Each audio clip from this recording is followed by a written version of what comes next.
Hey, my name's Curtis, and I thought I would do a quick little video here for you all. Actually, I say quick, but it'll probably end up being 10 minutes or so because I like to ramble on. Today, I picked up my two Sansui receivers. The one on the right is the 7000, not to be confused with the G7500. It is the Sansui 7000. The one on the left is the Sansui G7500 or 7500. These two receivers are very similar as far as features go and in power output. Other than that, there's several differences between the two. Obviously, one being aesthetics. The 7000 on the right here was produced from 1971 to 1972. I'm pulling this information off Hi-Fi Engine. It's a very good resource if you're into the vintage stereo stuff at all, turntables, anything like that. Obviously it's a resource that you've probably ran across. It does have a power output of 70 watts per channel into 4 ohms. Frequency response is 20 hertz to 50 kilohertz. And we've got a THD, or total harmonic distortion, of 0.4%. The one on the left here is, again, the G7500. It was produced from 1978 to 1979.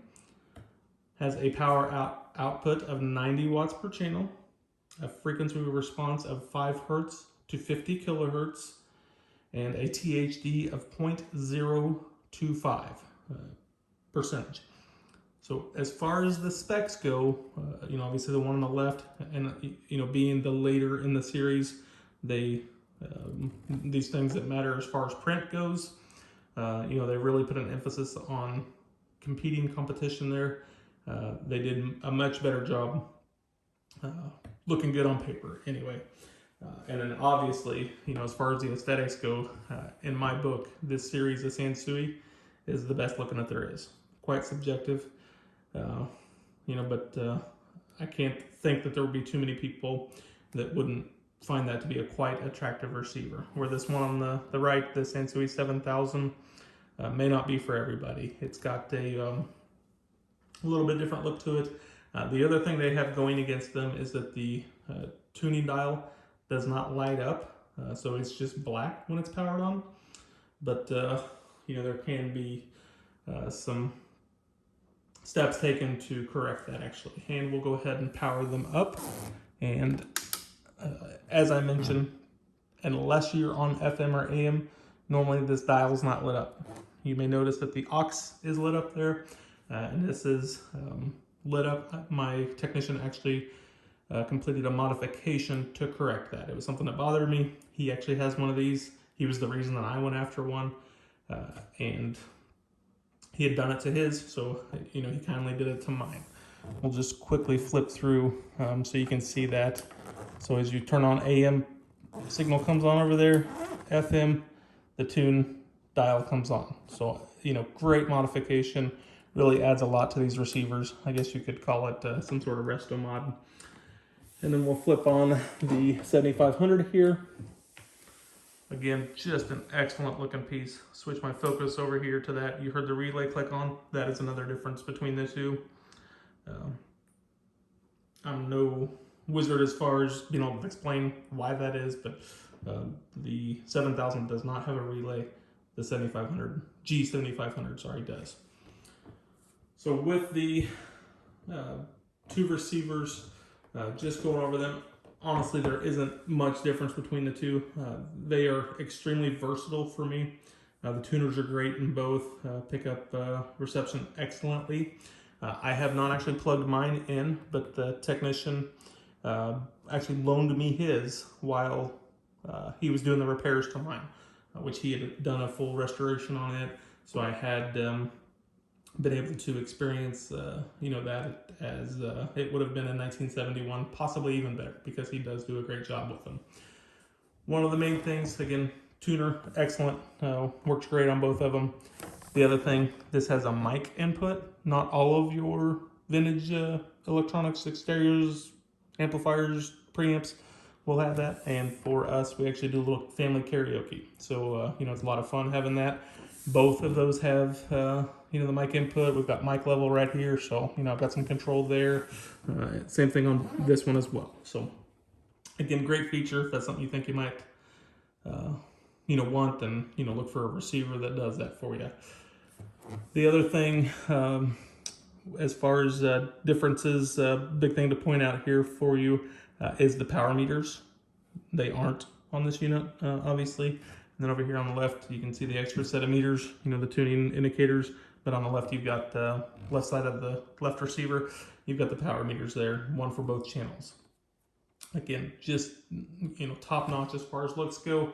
I'm gonna pick the camera up now, so the steadiness no more for you, and just do a quick little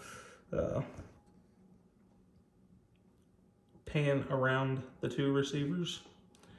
He did have to replace these knobs, very common on them. I don't think any of them kept their, or sorry, not knobs, stickers for these buttons. I don't think any of them keep their stickers. They just fall off, go away, you know, whatever. And it really isn't a lot of fun trying to figure out, especially if you need, you know, more than just the aux input or phono input. For us, we like to plug them into the TV, or, you know, might use another streaming device. So, you know, at times I'll actually use both tape inputs. And then knowing where the loudness button is, you've got to have that. The filters, muting, all that, you don't use too much. But yeah, it was great that someone actually produced those, and he sourced them and stuck them on there for me. As far as the G7500, again, I just, like, I've owned a lot of receivers, have lots of pieces in and out. Nothing looks as good as this one. The other thing this one has going for it, as far as I'm concerned, is actually I purchased it from a family member. And I live very rurally. Really didn't think I would ever see, you know, especially a piece of this caliber in my area, and then, you know, to find one, not even looking for it, you know, in a cousin's garage when I was over moving a desk with him. You know, seemed over in that corner, was actually able to pick up a pair of HPM 100s. This one, again, the technician turned me on to him. He just raved about his. I actually never heard it, but very much trusted his opinion. Seen one listed somewhat local to me, did what it took to purchase it. So, you know, here it is now.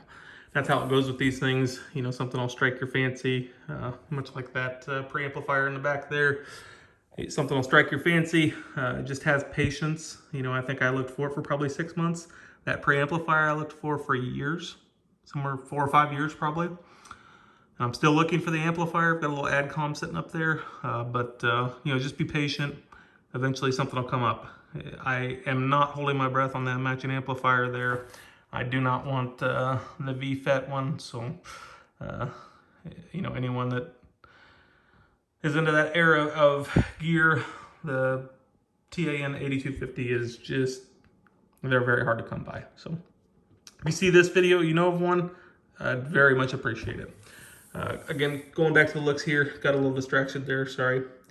I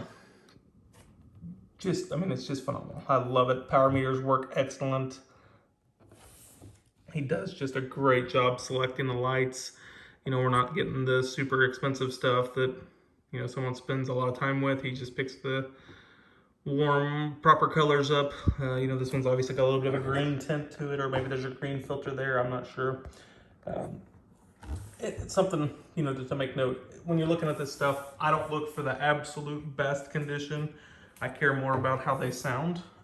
You know, no one's, unless you're just getting super nitpicky, I'm not one of those collectors that has to have just top condition. This piece from my cousin, honestly, especially with it being stored in his garage for a number of years, is in excellent condition. I don't mind saying that. Couple little bitty nicks right here, and that's it. Excellent.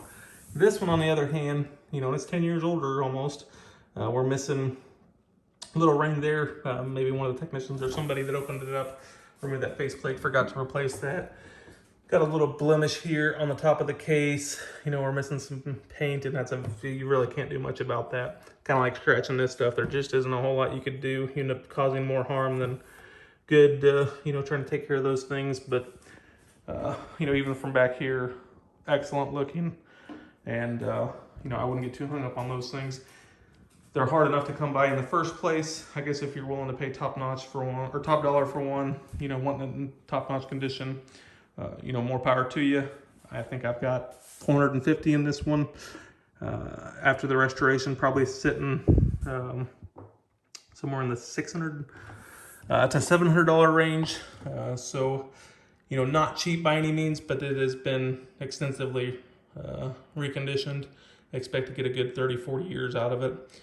And I absolutely love it. We'll just go into the impressions here. Obviously, the G7500 is better as far as the specs go. Higher wattage, way better THD, larger frequency range.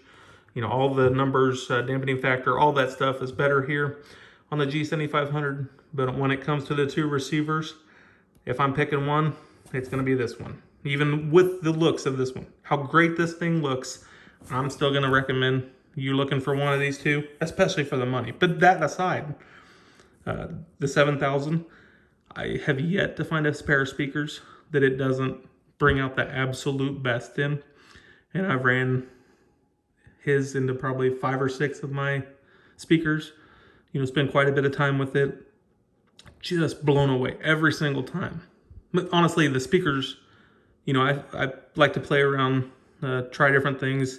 It's one of my favorite things about this hobby. The reason that I like having so many pieces of gear, you know, looking for that sweet spot. And there's no such thing. Everything's sweet with it. It doesn't make sense. Even with the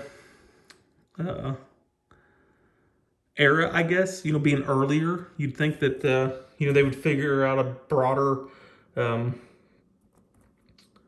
range of, you know, pairings in the later gear, but they went for what looked better on paper, you know, so they kind of threw aside, you know, sound and actually went, you know, the specs don't matter as much, you know, and it's very apparent between these two pieces. And it's not just my receiver, you know, I've got other pieces. This thing's had extensive work done before and after, you know, and I do like it very much. It does sound great, especially with the right setup. Those HPM 100s that I've got, you know, that I picked up at the same time for my cousin, great pairing. Sounds great together.